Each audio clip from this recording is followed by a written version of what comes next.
posibilidades, prácticamente la rechaza, dice que tiene muy escasas posibilidades de prosperar, porque es una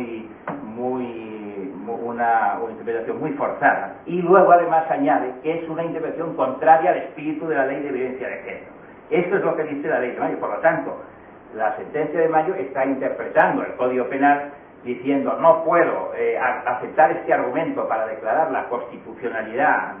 o como uno de los argumentos de la constitucionalidad, porque esta interpretación que usted me ofrece, que salvaría la objeción, es una interpretación que yo rechazo. Lo que pasa es que entiendo que esa objeción pues no es argumentable porque me bastan los argumentos que he expuesto con anterioridad. Creo que dejan siempre ese freno. En cambio, esta segunda sentencia dice, a mi juicio, exactamente lo contrario, porque como uno de los argumentos, esta es más una sentencia muy corta, muy sintética y por lo tanto permite muy bien la identificación de los argumentos, cuando sale al paso de este último argumento dice exactamente lo contrario. Dice, es constitucional por las razones que he dicho anteriormente, fin legítimo, funcionalidad para el fin perseguido del instrumento creado por la ley y falta de desproporción, es decir, es proporcional. Pero luego añade, y además, último argumento, en el artículo 153 del Código Penal, que evidentemente tiene una literalidad dudosa en este punto, en el artículo 153 se equiparan punitivamente a las agresiones del varón hacia quien eso fue su pareja femenina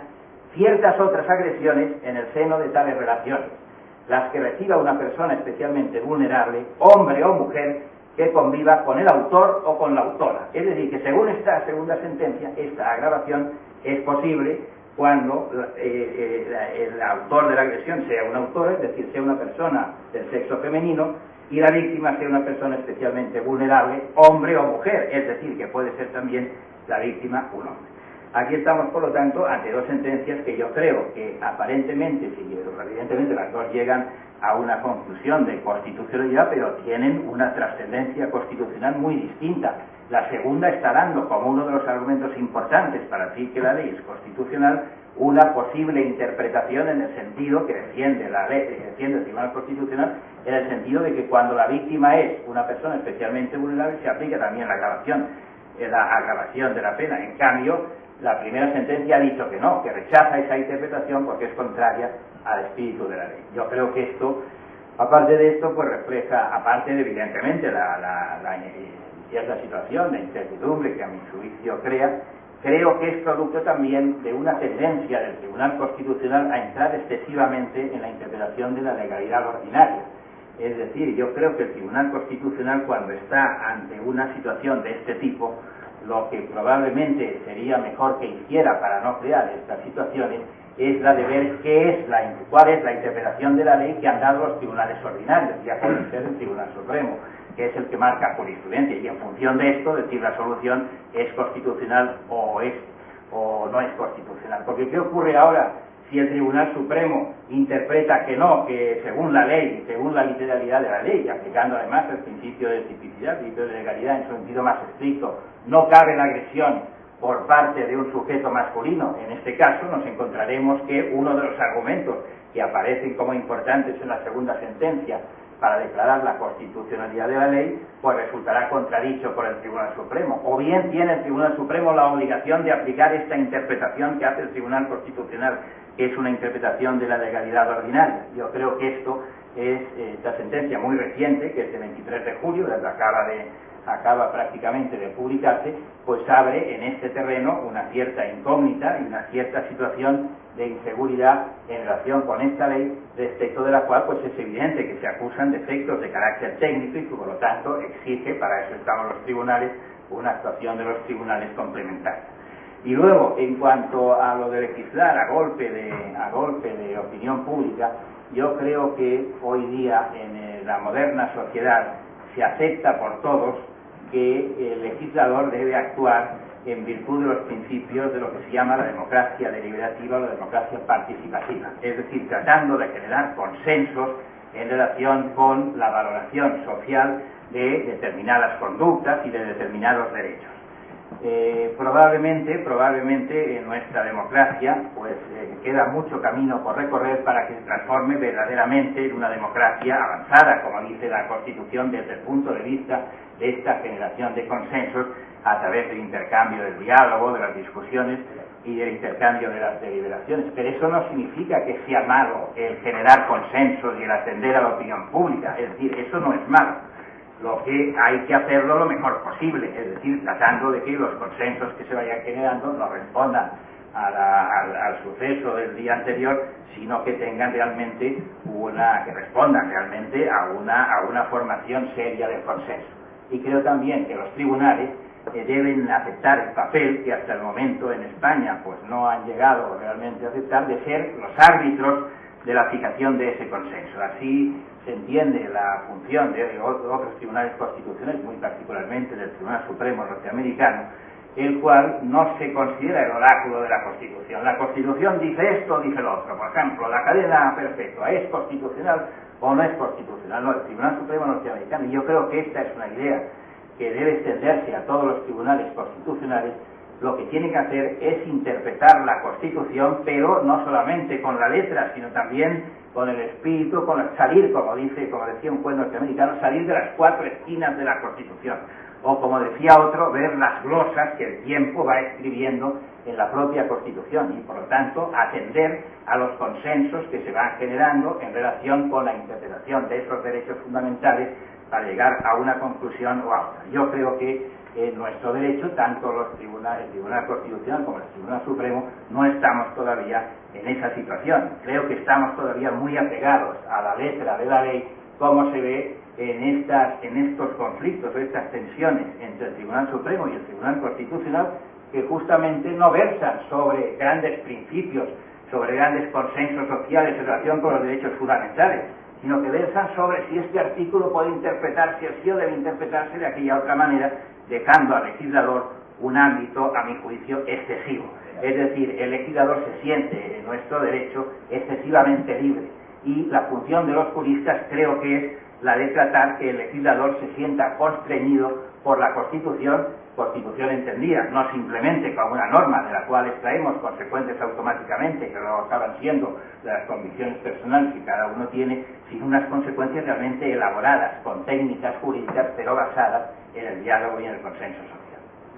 Yo, permíteme, yo sé que soy polemista y insisto aquí. Bueno, la ya sé que no me lo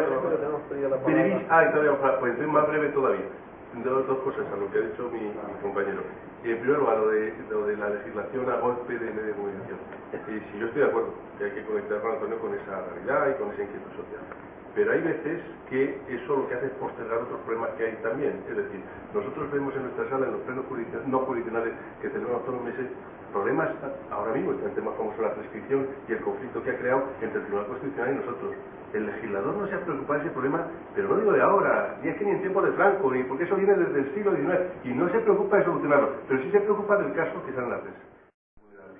Y eso es lo que a mí,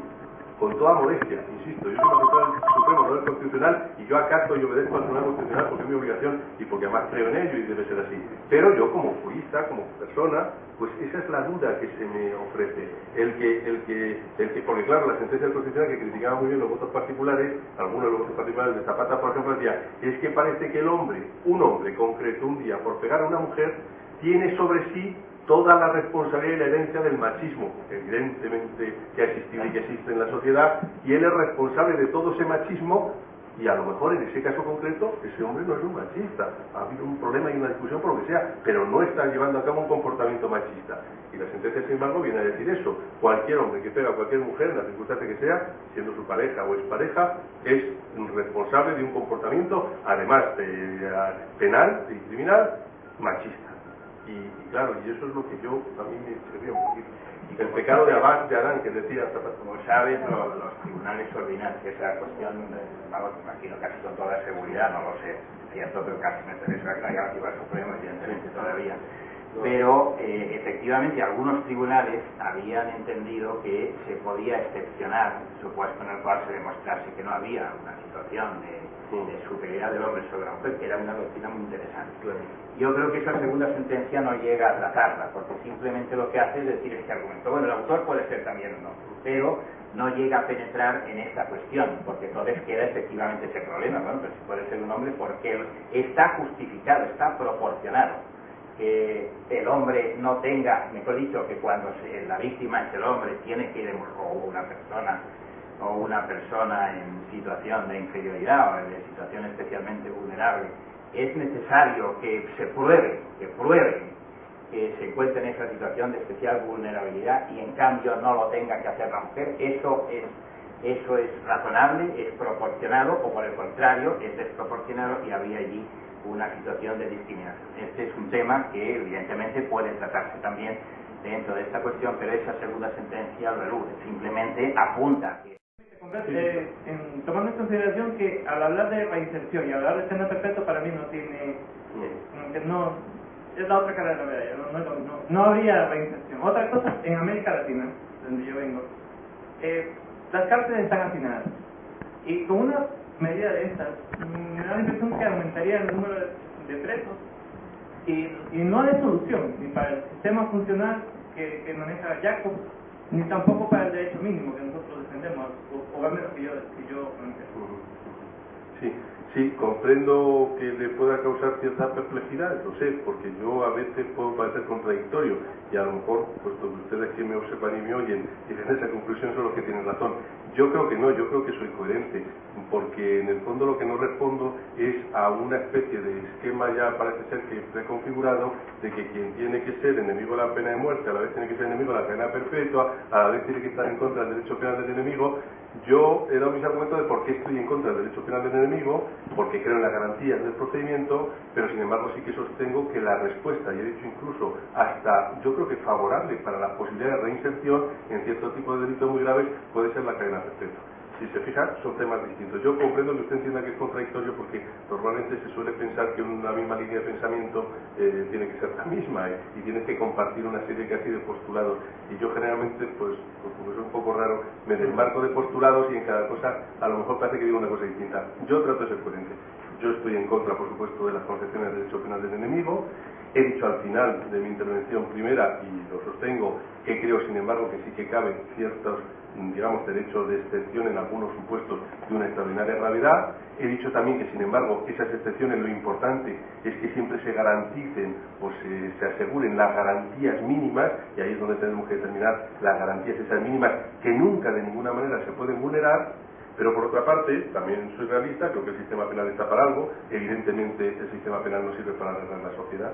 los que nos dedicamos al derecho penal, eso es una frustración que siempre tenemos, no solemos nunca arreglar problemas, pero por otra parte es imprescindible la existencia del derecho penal como medio de pacificación social, ¿verdad? Y la amenaza de la pena, la prevención, la finalidad preventiva, y en ese sentido pues creo que la cadena perpetua, como se llame, podría ejercer una función preventiva importante, con esa salvedad, por supuesto, con la revisión. Yo lo que desde luego no estaría nunca de acuerdo es con una cadena perpetua de ahí te encierro y hasta que te pudras, hasta que te mueras, ¿verdad? Eso sí que no estoy de acuerdo en absoluto, y eso sí que creo que contradice claramente al menos la Constitución española, que habla del fin resocializador de la pena privativa de libertad. Pero con esa condición de la revisión de la pena,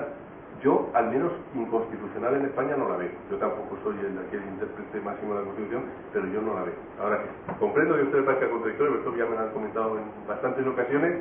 Yo intento ser coherente, pero puede que no lo sea tanto. Muy bien. Y una última pregunta, Marimar.